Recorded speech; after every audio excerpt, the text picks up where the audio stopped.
Again आपण म्हणतो की उन्हाळ्यात थकवा खूप जाणवतो, त्याच्यामुळे बरेच जण व्यायाम बंद करून टाकतात.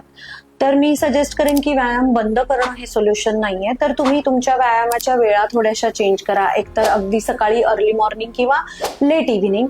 आणि खूप हेवी व्यायाम न करता तुम्ही ऍटलिस्ट एक बेसिक वॉक किंवा cycling, swimming, running, jumping, jogging यापैकी काहीतरी एक कार्डिओसाठी, आणि दुसरे साधे सूर्यनमस्कार जरी आपण घरच्या घरी घातले तरी it is more than sufficient.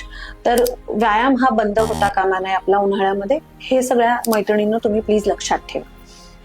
तिसरं महत्वाचं असतं की बऱ्याचदा ना खूप उन्हामुळे आपली चिडचिड होते, किंवा बऱ्याचदा काय म्हणूया, कुठल्या गोष्टीमध्ये कॉन्सन्ट्रेशन होत नाही आपल्या कुठल्याही कामामध्ये. तर त्याच्यासाठी एक छोटे छोटे ब्रेक्स घ्यायला डेफिनेटली मी सांगेन की तुम्ही एक थोडंसं काम झालं की एक ब्रेक घ्या, थोडंसं थंडगार पाणी चेहऱ्यावर मारा. त्याच्यामध्ये तुम्हाला फक्त साधं पाणी मारायचं आहे चेहऱ्यावर, कुठलाही केमिकल फेसवॉश वगैरे वापरायचा सल्ला मी इथे देणार नाहीये. आणि छान सुती कॉटनच्या नॅपकिनने तुम्ही तुमचा चेहरा अगदी अलगदपणे पुसून घ्या.